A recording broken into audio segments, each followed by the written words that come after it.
populations aspirent au développement et à la paix, cette opération devrait être un processus simple pour mettre à jour le fichier des électeurs. Mais la leçon que nous en tirons, que j'appelle moi ici la leçon principale, que nous tirons de cette opération, est que le gouvernement et la CEI veulent empêcher des milliers d'Ivoiriens de participer au vote de 2025, en leur déniant leur droit fondamental de citoyen, c'est-à-dire le droit de vote. Il est essentiel que cette opération ait été menée de manière transparente et équitable pour assurer l'intégrité du processus électoral de 2025 en Côte d'Ivoire, tout en garantissant la place des Ivoiriens dans cette démarche.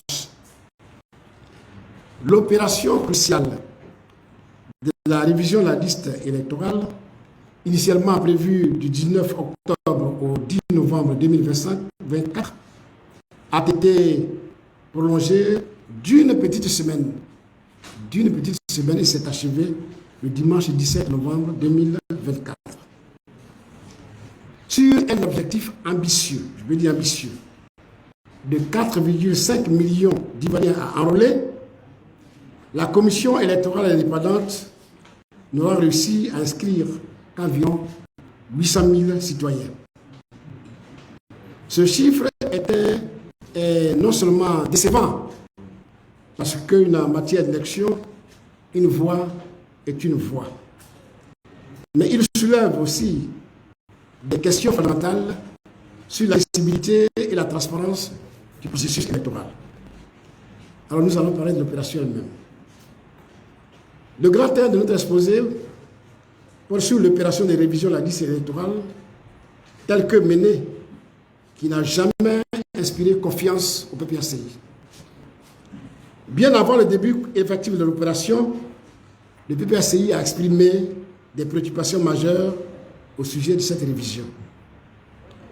Au cours d'une conférence de presse que nous avons animée ici même, le 30 septembre 2024, nous avons critiqué la durée trop courte, le coût prohibitif des documents administratifs exigés et la tracasserie ou les tracasseries administratives, toutes choses qui nous ont fait douter de la réussite de la dite opération.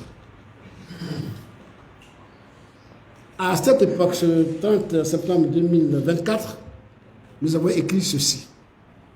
Au vu des observations soulevées, le PPACI déplore la précipitation et le court délai dans lesquels s'effectue cette sixième opération de la révision de la liste électorale qui court fatalement vers un échec programmé dès prémonitoire.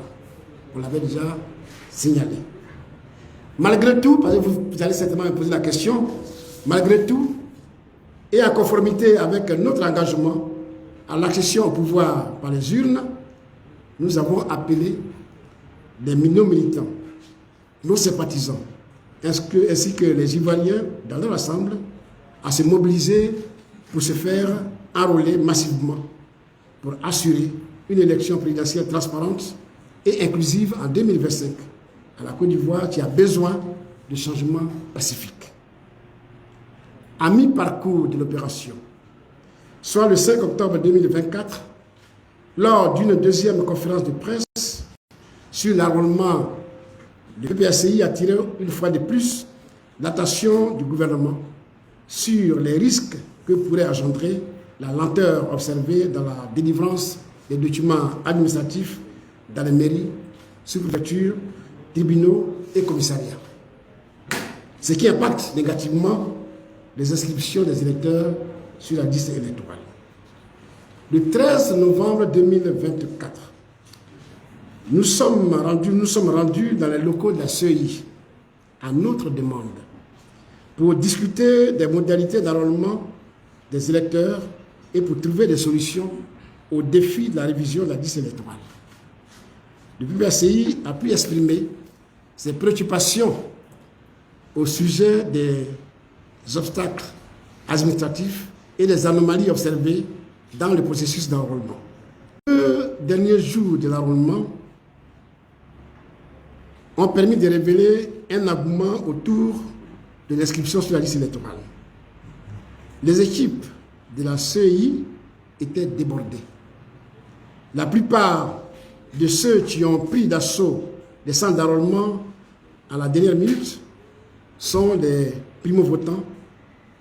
Ce sont des jeunes, mais c'est aussi des adultes qui ont décidé de venir se faire enrôler parce que l'enjeu était grand. Deuxièmement, le processus d'enrôlement a eu lieu. Quels sont les résultats que nous avons obtenus? Nous les appelons des résultats catastrophiques de l'enrôlement.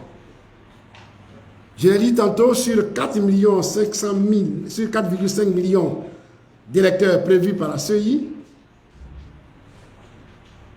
cette structure n'a enrôlé que 800 000 personnes, soit 20% du taux des primo-votants attendus. C'est tout simplement ridicule. Quand on sait que des milliers d'Ivoiriens n'ont pas pu être enrôlés par la faute de l'administration territoriale et judiciaire. Vous savez très bien, les demandes de documents administratifs n'ont pas été satisfaites jusqu'au dernier jour. C'est à croire que ces dernières, je veux dire l'administration territoriale et judiciaire, c'est à croire que ces structures ne veulent pas que les Ivoiriens se fassent enrôler. Le nombre de partisans de Laurent Gbagbo dans cet enrôlement de 800 000 personnes, le nombre de partisans de Laurent Gbagbo qui ont été laissés pour compte, donc qui n'ont pas pu se faire enrôler, s'élève, tenez-vous bien, à 120 570 personnes. 120 570 personnes au moins. Parce que les données sont en train d'arriver. C'est ce que nous avons pu collecter que je vous donne. Au jour d'aujourd'hui, nous dénombrons 120 570 personnes qui n'ont pas pu se faire enrôler, tout simplement parce que les documents sont dans les administrations, on n'a pas pu leur fournir les documents, et ceux qui ont eu les documents n'ont pas pu se faire enrôler parce qu'il était trop tard, selon la CEI. Je vais donner ici quelques noms ou quelques chiffres de la région. Donne-moi une minute. Si on prend la région d'Abidjan, nous comptabilisons environ 21 000 personnes qui n'ont pas pu se faire enrôler et qui ont leurs documents en main ou alors qui ont leurs documents dans les administrations préfectorales, dans les mairies ou l'administration judiciaire. Quand je vais dans la région de Boclin, près de 4 000 personnes n'ont pas pu se faire enrôler. Quand je vais de la Nawa, près de 33 000 personnes n'ont pas pu se faire enrôler. Je viens dans le Gord, près de 8 000 personnes n'ont pas pu se faire enrôler. Dans le Long-du-Bois, 7 000. Dans la Mai, 4 000. Cavali, 10 000. Et dans la Maraoué, 10 000. Je sautais le Haut-Central, qui dénombre à peu près 8 000. C'est tout ça qui fait 120 000 à 125 000 minimum au jour d'aujourd'hui. Ça continue. Et ça, c'est les résultats de 19 régions sur 33. Donc vous imaginez aussi toute la Côte d'Ivoire, ce que ça pourrait représenter. C'est pour dire qu'il y a des milliers d'Ivoiriens qui sont laissés au bord de la route. Des milliers d'Ivoiriens qui n'ont pas pu se faire enrôler et qui souhaitaient participer à l'élection de 2025. Aujourd'hui, je me tiens donc devant vous à nouveau, chers amis de la presse et des médias, pour exprimer le point de vue sans complaisance du PPACI sur la clôture de l'opération de révision de la liste électorale, pour dénoncer l'échec de la révision de la liste électorale. L'échec de la révision de la liste électorale, comme nous l'avions pressenti. Cet échec se résume en 3 points principaux au plan national. Premier point, c'est la durée insignifiante de la période prévue pour l'enrôlement sur la liste électorale. Vous avez vu comme nous qu'au bout de 3 semaines, la CEI n'a enregistré que 500 000 inscrits. Et c'est la dernière semaine, la semaine des rallonges, qui a permis d'inscrire 300 000 personnes supplémentaires. Cela veut dire tout simplement qu'il y a le potentiel, que les populations sont là pour se faire enrôler, mais on ne leur a pas donné le temps nécessaire pour se faire enrôler. D'où le problème de la rallonge, de la prolongation de la période de l'enrôlement. En deuxième lieu, les tracasseries dans l'obtention des documents administratifs requis pour l'inscription sur la liste électorale. Là aussi, on vous l'a dit plusieurs fois, que l'administration préfectorale, l'administration municipale, l'administration, j'allais dire, judiciaire, tous ceux qui devaient contribuer à délivrer les pièces aux populations ont observé, j'allais dire, des obstacles et ont été un engorgement incroyable, un goulot d'étranglement qui a fait que les populations n'ont pas pu avoir leurs pièces à temps pour se faire enrôler dans la date qui était impartie. Donc les tracasseries administratives ont empêché les Ivoiriens d'aller se faire enrôler. À cela, on ajoute les anomalies et les dysfonctionnements dans le processus de révision de la liste électorale. De nombreux cas de fraude ont été constatés. Au niveau international, la situation n'est guère reluisante. Par exemple, dans les pays de l'AES, la CEI a décidé de ne pas mettre en place des bureaux d'enrôlement. Niger, Mali, Burkina Faso. Dans les pays comme le Ghana, le Togo et le Bénin, où on a essayé de mettre quelques bureaux d'enrôlement en place, il n'y a qu'une fine partie de la population qui a pu se faire enrôler. Parce que là aussi, tous les bureaux n'étaient pas ouverts. Dans ces circonstances, il est incompréhensible que la prolongation de 3 mois, pour laquelle nous avons plaidé à plusieurs reprises, n'ait pas été accordée. Le processus d'enrôlement n'est donc ni équitable, ni inclusif. Nous croyons fermement que chaque Ivoirien a le droit de participer à la construction de notre avenir par son vote. Nous appelons donc le gouvernement et la CEI à reconnaître ces lacunes que nous venons d'évoquer et à les rectifier en prolongeant la période d'enrôlement pour garantir la fiabilité des prochaines élections en Côte d'Ivoire, mais aussi pour respecter les standards universels de la démocratie. Le PPACI ne permettra pas que les voix des Ivoiriens soient réduites en silence ou au silence, tout comme il ne permettra jamais que leurs droits soient compromis. Le délai donné par la CEI pour la révision de la liste électorale était court, nous l'avons dit. Les obstacles administratifs pour l'obtention des documents nécessaires pour l'inscription sur la liste électorale n'ont pas permis d'inscrire tous ceux qui le désiraient. De nombreux citoyens ont donc été privés de leur droit fondamental de participer au processus démocratique. Leur frustration est légitime. Elle nous enseigne une leçon précieuse sur l'importance de la préparation et de l'inclusivité de nos démarches électorales. Vous permettez que je me plonge un peu?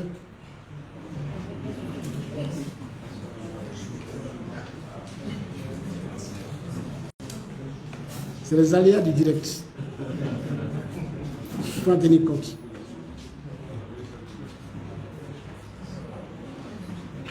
Pour nous, la CEI s'est rendue responsable de l'exclusion de milliers de citoyens ivoiriens du processus électoral. Il faut bien le noter. La CEI s'est rendue responsable de l'exclusion de milliers de citoyens ivoiriens du processus électoral. Et cela est inacceptable.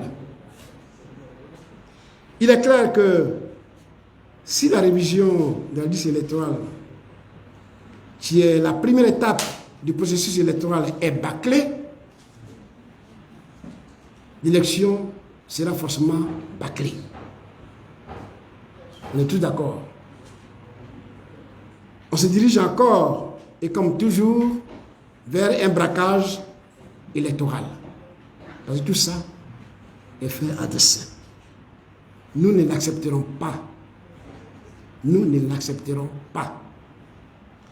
Le peuple ivoirien sait pouvoir compter sur le PPACI parce que nous n'avons jamais détourné le regard face à l'injustice et parce que nous avons toujours défendu les principes de liberté et d'égalité.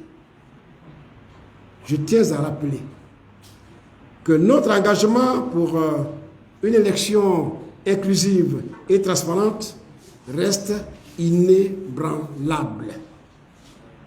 Nous allons continuer à travailler pour garantir que chaque Ivoirien ait la possibilité de participer au processus électoral sans entrave. Les Ivoiriens sont bâillonnés, meurtris, attristés par l'interdiction qui leur est faite de s'inscrire sur la liste électorale. Ils veulent utiliser leur droit à se déterminer et à décider de leur avenir. Ils veulent s'inscrire sur la liste électorale. Notre démocratie mérite mieux. Il est de notre devoir collectif de faire en sorte que chaque voix compte.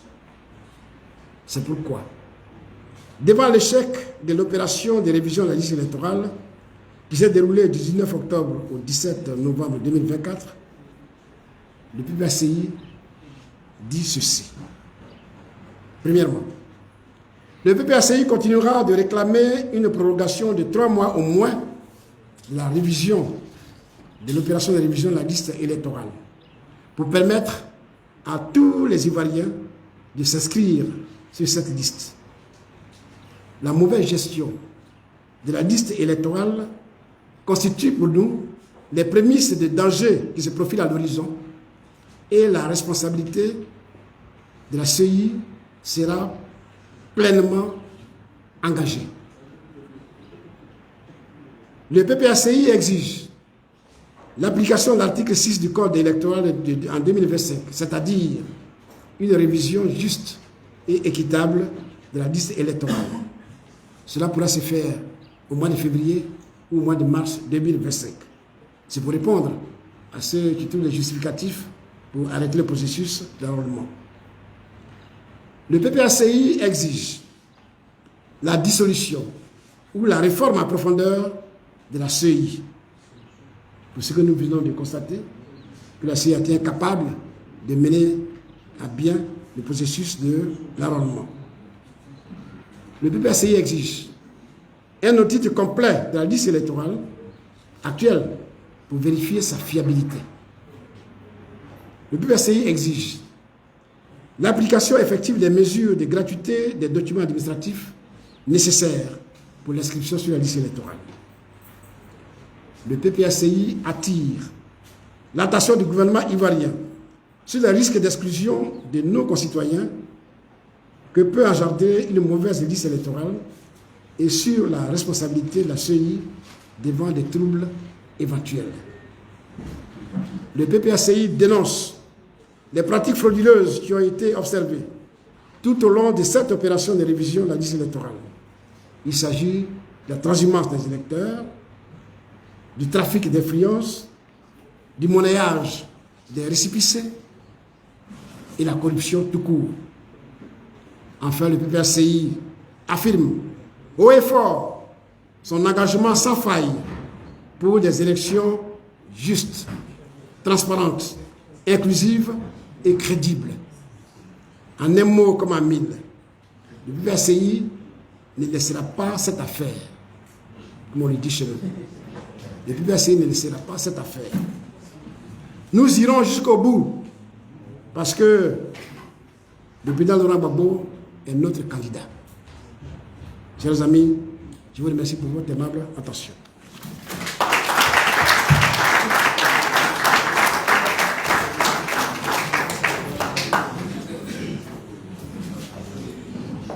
Merci, Monsieur le Président, pour cette intervention, pour ce point sur la période. On vient d'écouter ici le président exécutif du PPACI, Sébastien Dano Didier, qui dit que la CEI, qui est censée tout faire et tout mettre en jeu pour que les Ivoiriens s'inscrivent sur les listes électorales, a elle-même décidé de tout boycotter pour que ceux-ci ne s'inscrivent pas de manière totale. Et nous avons même écouté le porte-parole du gouvernement. Et c'est où je dis toujours que la CEI et le gouvernement, c'est la même équipe. Pourquoi eux, ils soutiennent toujours la démarche de la CEI? Pourquoi eux, ils n'ont jamais de problème avec la CEI? Le porte-parole du gouvernement vient, le gros Michelin, et il dit, même si on venait à ajouter combien de jours, ça ne changerait rien sur l'évolution de la liste électorale. Ah ouais. On peut tenir des propos comme ça quand on est au pouvoir. Les choses ont vraiment changé. Ouattara dans l'opposition, ce n'est pas ce qu'il disait. Ouattara dans l'opposition, c'est ce qu'il affirme. Ah oui, vous ne rêvez pas. Donc vous estimez qu'aujourd'hui, qu'on ajoute des jours ou pas, les choses ne changeront pas dans la liste électorale. Pourtant, on dit qu'on attendait plus de 4 millions d'Ivoiriens à s'inscrire dans la liste électorale. Et que nous avons, à l'heure où nous parlons, parce que la CEI a aujourd'hui modifié le nombre des requérants qui ont été reçus du 19 octobre au 17 novembre. On parle de 1 400 000 personnes. Donc, 900 000 sont demandeurs de la réinscription et 400 000 sont demandeurs de la mise à jour et 1200 personnes ont vu la demande de leur nom, que leur nom doit être retiré parce qu'ils sont décédés.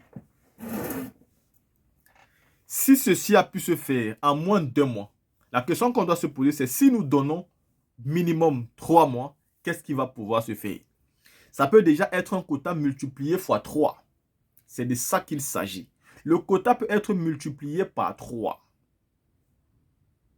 Donc vous ne pouvez pas nous dire que si on ajoute les jours, rien ne va se passer. Ce qui a pu se faire en moins de 2 mois pourra se faire au moins x 3. Parce que vous permettrez dès là à tous les Ivoiriens d'obtenir les documents dont ils en ont besoin. Et avec ces documents, ils viendront donc s'inscrire sur la liste électorale. Ils pourront donc exprimer leur suffrage, leur vote donc en 2025. Ce gouvernement même qui est en place doit savoir que pour avoir la légitimité, les Ivoiriens doivent s'exprimer. Parce que si vous allez aux élections en laissant les gens qui ont l'âge de voter hors de la liste électorale, même si vous gagnez, vous serez donc des présidents légaux, mais vous ne serez pas légitimes. Parce que ce n'est pas le suffrage populaire qui vous a mis là-bas.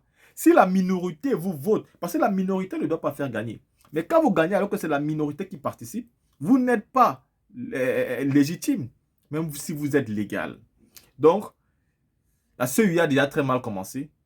Et j'espère que l'opposition, à un moment donné, va sortir du discours et va entrer dans les actions maintenant.